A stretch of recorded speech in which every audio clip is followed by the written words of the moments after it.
Апублікавалі відэа наступства удару дрона на расійска-беларускім памежжы. У сеціве з'явіўся сайт для вербавання беларусаў на гэтак званае СВА.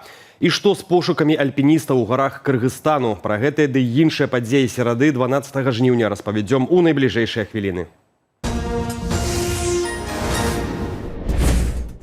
У сеціве з'явілася відэа з наступствамі атакі дронаў на цяжкавікі на расійска-беларускай мяжы. Кадры з месца інцыдэнту апублікавала турэцкае інфармацыйнае агенцтва ІХА. Як сцвярджаецца, відэазапіс зрабілі турэцкія кіроўцы, што былі сведкамі атакі, піша выданне reform.news. На кадрах фура, якая гарыць на ўзбочыне, а таксама іншая машына з пашкоджанай кабінай на стаянцы каля мяжы. Кіроўца за кадрам распавёў, што дрон ударыў па цяжкавіку, пасля чаго ён загарэўся. Ды назваў месца інцыдэнту, цытата, эпіцэнтрам вайны. А людзі, маўляў, вымушаныя ўцякаць. Мужчына таксама сцвярджаў, што гэта ўжо была трэцяя ці чацвёртая фура, якая трапіла пад удар. Паводле агенцтва ІХА, у выніку удару ёсць загінулыя і параненыя грамадзяне Ірану і Беларусі. Напярэдадні беларускія незалежныя тэлеграм-каналы паведамлялі, што пункт пропуску «Чырвоны камень» на расійска-беларускай мяжы не працаваў праз атаку БПЛА, у выніку якой загарэлася 2 фуры. Беларусаў ужо адкрыта вярбуюць ісці на вайну супраць Украіны на баку Расіі. У сеціве з'явіўся адпаведны сайт для вайсковай службы паводле кантракту «Защитник Бел», заўважыў магілёўскі тэлеграм-канал «Майдэй Тым». Гэта інтэрнэт-старонка, на першы погляд, падобная да звычайнага беларускага рэсурсу, які рэкламуе армію у афармленні фотаздымкі беларускіх вайскоўцаў з шэўронамі дзяржаўнага сцягу. Аднак насамрэч на гэтым сайце адкрыта прапануюць поўнае суправаджэнне грамадзянаў Беларусі на фронт ва ўкраіне, у тым ліку сустрэчу на вакзале ў Маскве. Аператарам звестак заяўлены індывідуальны прадпрымальнік з Расіі. Аднак у сацыяльных сетках, звязаных з рэсурсам, пададзены мабільны тэлефон айчыннага аператару. Праз яго можна звязацца з рэкрутарам унутры краіны, пры тым, што паводле беларускага заканадаўства найміцтва ў краіне забароненае.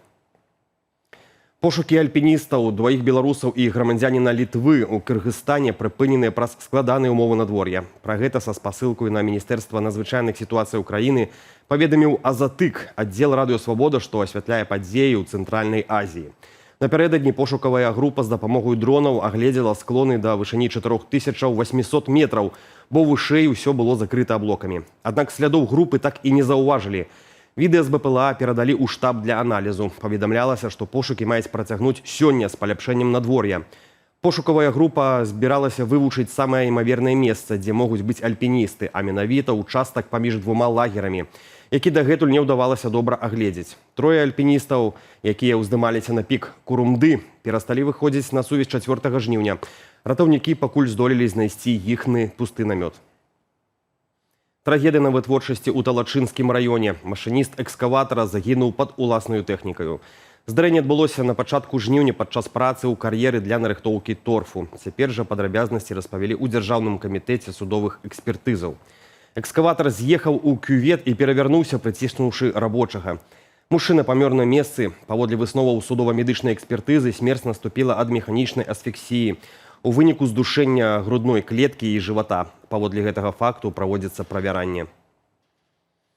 Пайшоў з жыцця легендарны трэнер па фрыстайле Мікалай Казека. Чалавек, які зрабіў беларускую лыжную акрабатыку адной з наймацнейшых у свеце. Перад смерцю з ім стаўся няшчасны выпадак на лецішчы. Ён упаў, страціў прытомнасць і трапіў у кому, з якой медыкам вывесці яго так і не ўдалося. Яму было 76 гадоў. Мікалай Казека памёр яшчэ 10 жніўня, аднак пра ягоную смерць сталася вядома напярэдадні. Менавіта з ягоным імем звязаныя найбольш яскравыя поспехі беларускага зімовага спорту. З 1998 да 2022 года выхаванцы Мікалая Казекі заваявалі 8 алімпійскіх медалёў, 4 з якіх былі залатыя. У 2020 годзе заслужаны трэнер Беларусі і поўны кавалер ордэна Айчыны адкрыта выступіў супраць гвалту сілавікоў і падпісаў ліст за новыя сумленныя выбары. За прынцыповую грамадзянскую пазіцыю ўлады пазбавілі Мікалая Казеку стыпендыі, адхілілі ад працы з камандаю, а пасля не працягнулі з ім кантракту. У Беларусі пераразмеркавалі мільёны рублёў унутры бюджэту Міністэрства ўнутраных справаў. Урад унёс карэктывы ў дзяржпраграму забеспячэння правапарадку на гэты год, істотна змяніўшы прыярытэты фінансавання аб'ектаў унутраных войскаў.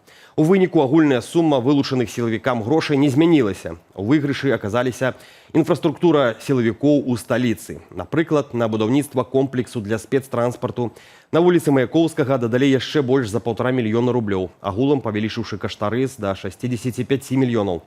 Дадатковыя сродкі атрымае і вайсковы гарадок часткі 5529. А вось ашчадзіць пастанавілі на навучанні. З праекту рэканструкцыі вучэбнага цэнтру «Валоўшчына» забяруць амаль 1,5 мільёна рублёў. Это стандартная переброска бюджетных средств в середине года. Если на одном объекте, как в случае с Воловщиной, происходит задержка графика строительных работ, правительство снимает финансирование, чтобы деньги не простаивали, и перенаправляет их на объект высокой степени готовности на улице Маяковского, который по плану необходимо ввести в эксплуатацию уже в этом году. Поэтому никакого тайного наращивания бюджета в данном решении нет. У Беларусі зацвердзілі кошт школьных падручнікаў на новы навучальны год. Для вучняў з 1 да 11 класаў камплект кніг будзе каштаваць 22 рублі 50 копеек. Для шматдзетных сем'яў прадугледжаная льготная цана ў палову кошту – 11 рублёў 25 копеек. Падручнікі і дапаможнікі для дашкольнікаў абыдуцца роўна ў 9 рублёў.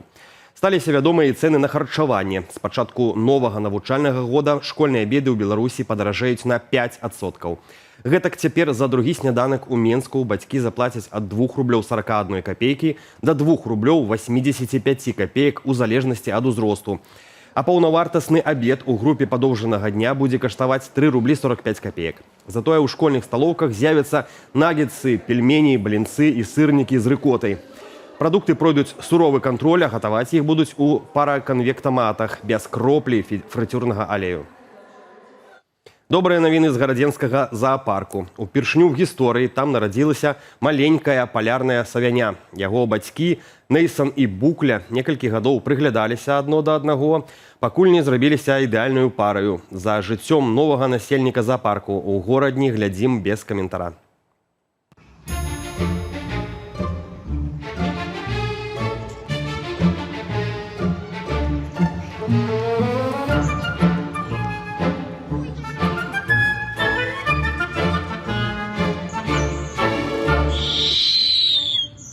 Пра развіццё падзеяў апавядуць мае калегі ў вечаровых выданнях «Аб'ектывы» і студыі Белсата 19 гадзіне па Менску. Заклікаю падпісвацца на нашы сацыяльныя сеткі, а таксама, калі для вас гэта бяспечна, паставіць лайк і пракаментаваць гэтае выданне ў Ютубе.